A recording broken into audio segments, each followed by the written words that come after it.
Lo que busca IDEO Digital es crear las condiciones necesarias para poder implementar las ciencias de la computación en el sistema escolar público chileno. Pero Mónica, ¿cómo harán eso? Óscar, lo haremos de 3 formas diferentes. La primera es sensibilizar a todo el sistema escolar de la importancia de acceder a este nuevo saber tan relevante para ser ciudadano digital del siglo XXI. Lo segundo que haremos es desarrollar contenido de primero a cuarto medio para que todos los alumnos puedan acceder de acuerdo a su nivel a este tipo de contenido, además de proveer todo el conocimiento para que los docentes puedan acceder y aprender cómo enseñar e impartir esta nueva materia.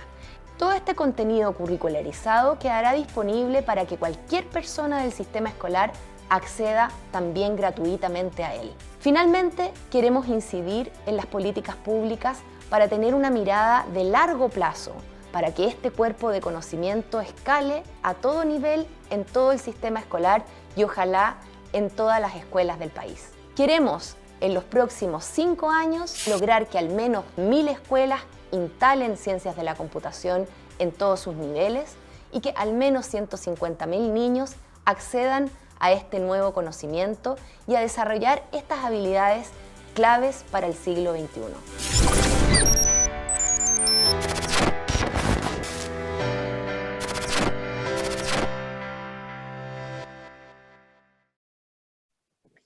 Y si bien todos los aspectos de la salud y la medicina son importantes, el que vamos a tratar hoy es extraordinario, con un médico también extraordinario. Lo que pasa es que en nuestra sociedad a veces tendemos a tratar de pacientes a personas que están sanas, pero que tienen alguna necesidad de vincularse al mundo de la medicina. Hoy vamos a conversar con el doctor Sergio Soler, urólogo, experto en la cirugía de reasignación de genitales, que ya vamos a llegar a explicar por qué no se llamaba exactamente así el programa. Yo me equivoqué y le puse reasignación de género cuando en realidad el género es algo con lo que uno nace. Y finalmente uno puede reasignar los genitales para que su sensación física coincida plenamente con su emocionalidad y con el sexo social, ¿cierto? Doctor Sergio Soler, ¿cómo está? Muy bienvenido a nuestro programa. Muy bien, de acá desde La Serena con frío, muy agradecido por la invitación. Al contrario, para mí es un gusto que me hayan invitado, poder contarles, comunicarles las cosas que nosotros hacemos en regiones. Y también le agradezco las palabras, doctora, de experto. Trabajamos humildemente haciendo cirugía muy artesanal, pero que nos da muchas satisfacciones. Al contrario, claro, somos agradecidos. Como decía el doctor Vidal, y que alguna vez lo dijo, lo manifestó el doctor Macmillan, que probablemente vamos a comenzar conversar de él más adelante, son cirugías de cuerpo y alma, ¿verdad? Yo creo que más de alma que de cuerpo, pero son muy especiales. Yo, cuando estaba estudiando medicina, los años 80, no hubiera creído nunca que, por ejemplo, la diabetes se iba a mejorar con algún tipo de cirugía. Y ya ves tú, las bariátricas, cómo devuelven a las personas a su metabolismo normal, y la cirugía de reasignación de genitales normaliza o coloca en su lugar, ¿cierto? Esa emoción, ese alma de una persona que anduvo media perdida durante muchos años porque nació con una genitalidad que no coincidía con su ser. Primero, cuéntanos un poquito de ti, dónde estudiaste, cómo fue que llegaste a la urología, cómo fue que conociste al doctor Macmillan, que es el padre señero de estas cirugías en Chile.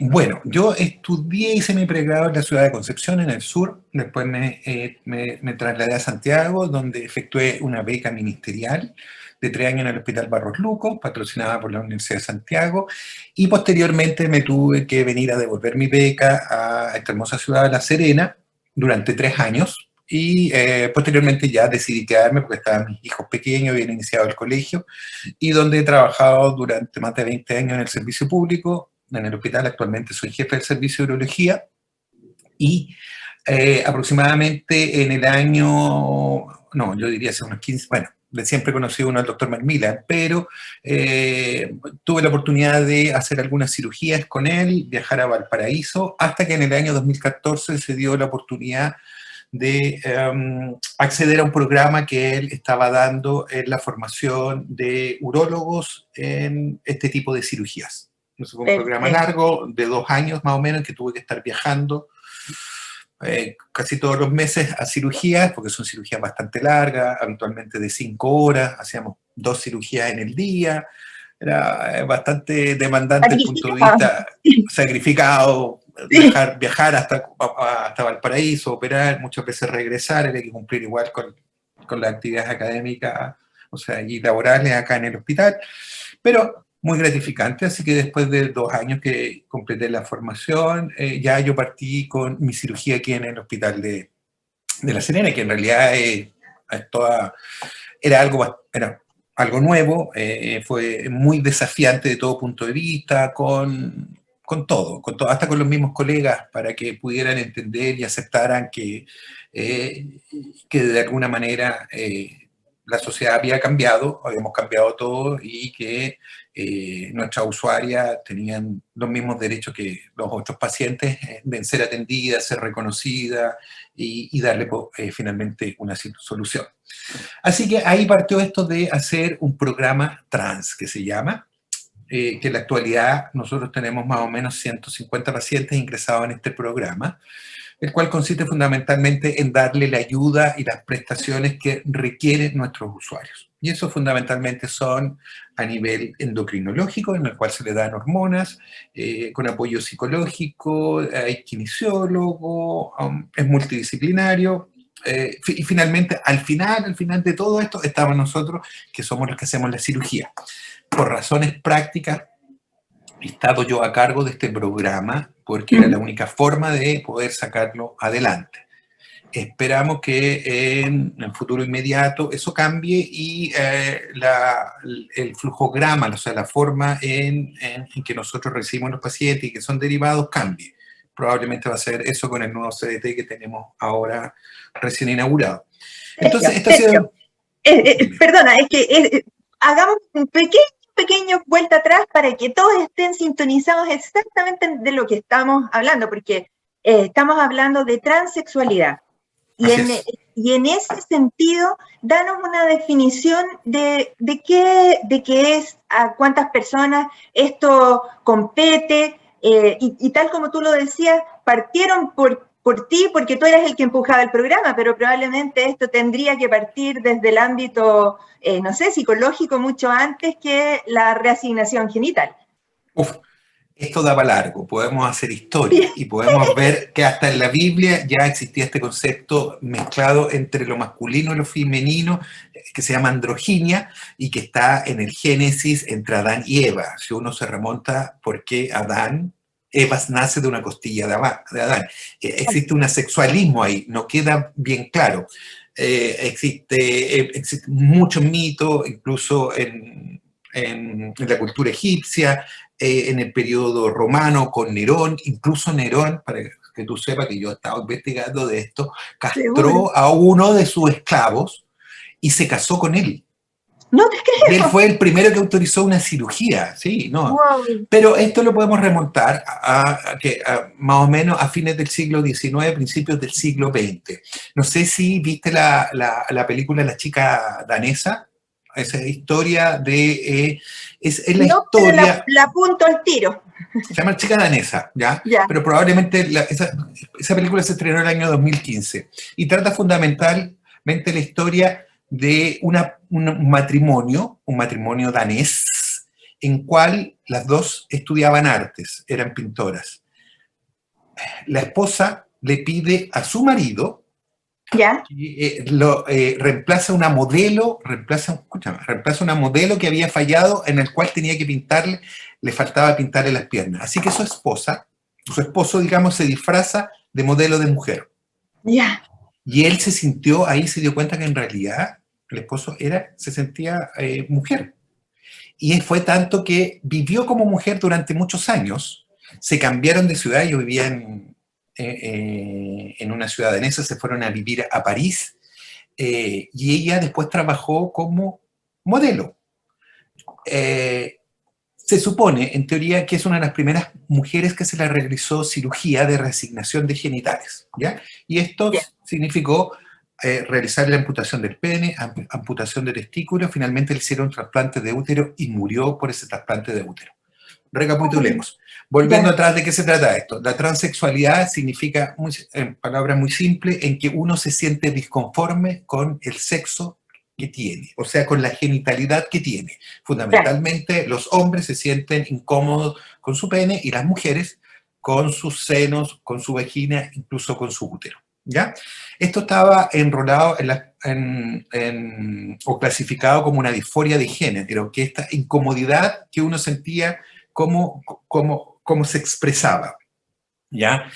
Entonces tenemos por un lado el concepto de transexualidad que se aplica a esta inconformidad con la genitalidad que uno tiene, y los transgénero es esta inconformidad y que desean y que requieren cirugía. O sea, yo pudiera sentirme mujer, pero estar conforme con mis genitales y estaría bien que yo me realizara algún tratamiento con hormonas, algunas otras cirugías estéticas, pero viviría conforme, esa sería mi identidad de género, ¿ya?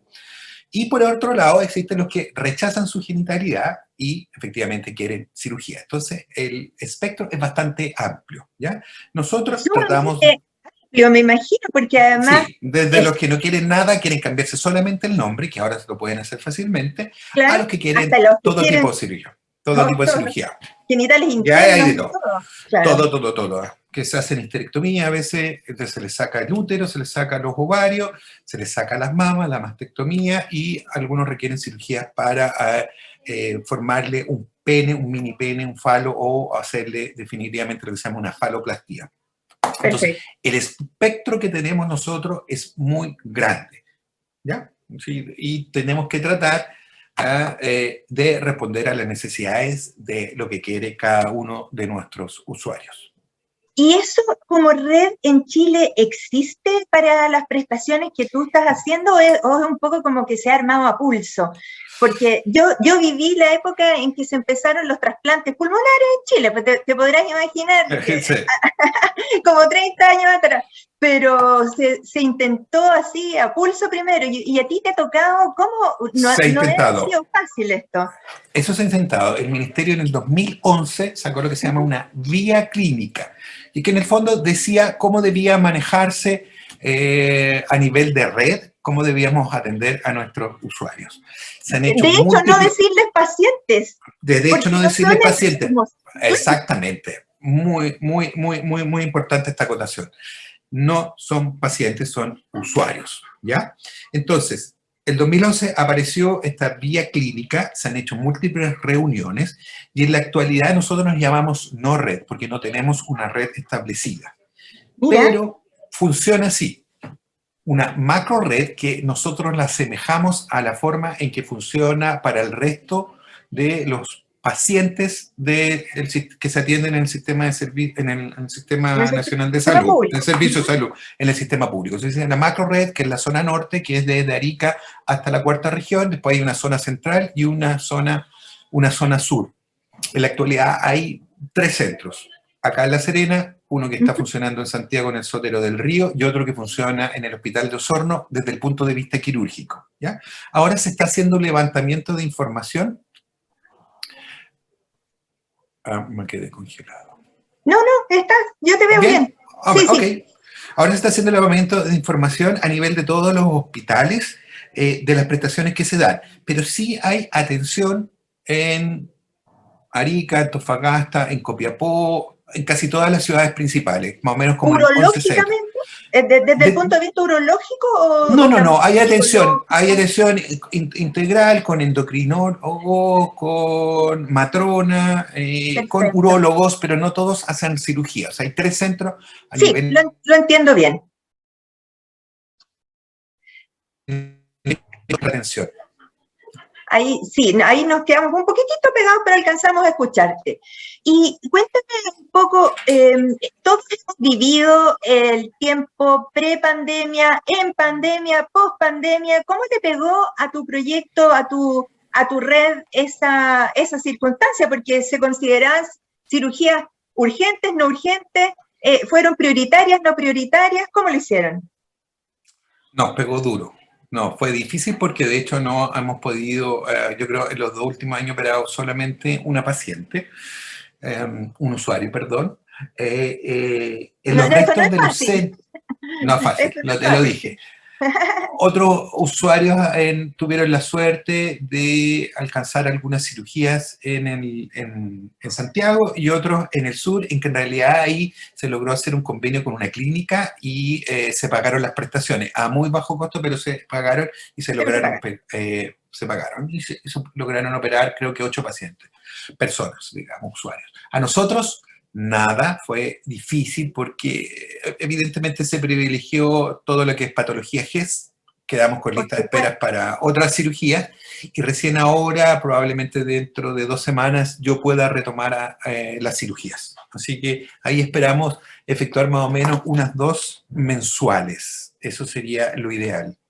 Y eso, sí. Para eso está equipado el hospital, tiene recursos para 2 pacientes al mes, ¿sí? Sí. Porque nosotros en la actualidad se abrió el CDT, y el cual es un centro de diagnóstico y tratamiento, para los que no son médicos. Y ahí vamos a tener 6 pabellones más, lo cual nos va a liberar un pabellón y que me va a permitir a mí, en el fondo, poder operar. Porque son cirugías largas, de 5 horas promedio todas. Tiempo, claro. Entonces y ocupo toda una mañana de pabellón. Entonces, lo ideal es poder efectuar como mínimo 2 cirugías mensuales.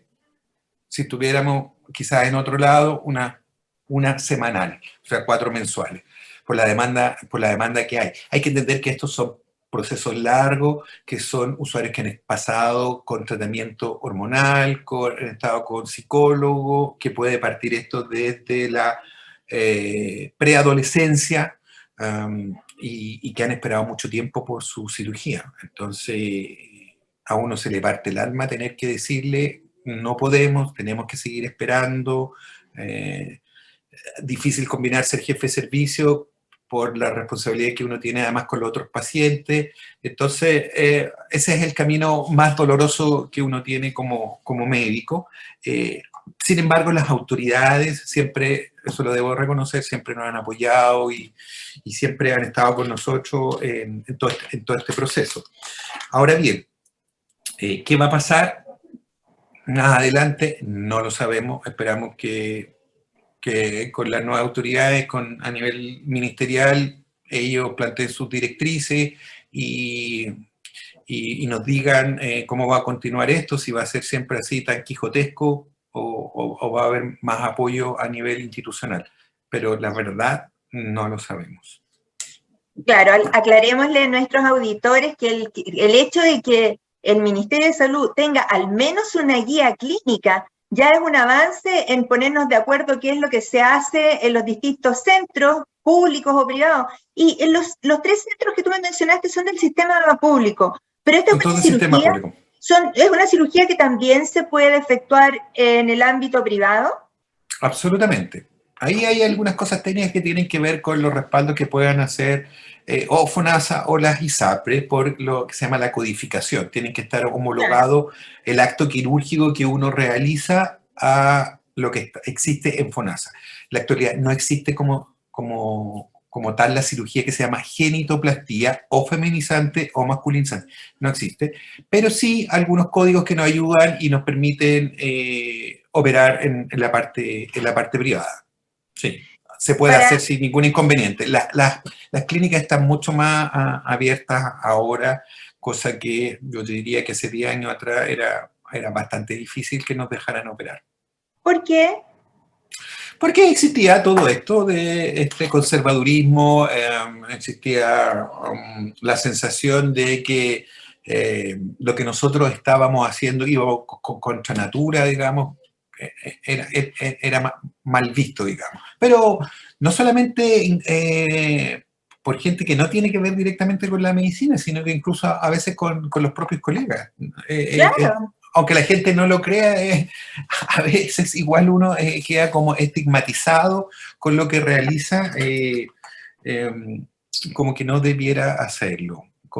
El fuego amigo es muy peligroso. El fuego amigo es peligroso, a veces ha sido peligroso el fuego amigo. Pero mira, como ha pasado bastante tiempo, uno ya se lo va tomando de manera diferente y creo que hemos logrado hacer conciencia, no solamente entre los colegas, sino que en toda la gente que coopera, que ayuda, desde el portero hasta la enfermera, hasta el auxiliar, todos tienen que entender que hay que cambiar, tenemos que ser diferentes, que tienen los mismos derechos, y eso finalmente termina humanizando lo que uno hace, porque es diferente nuestro accionar en este ámbito con el resto de los otros pacientes que nosotros vemos.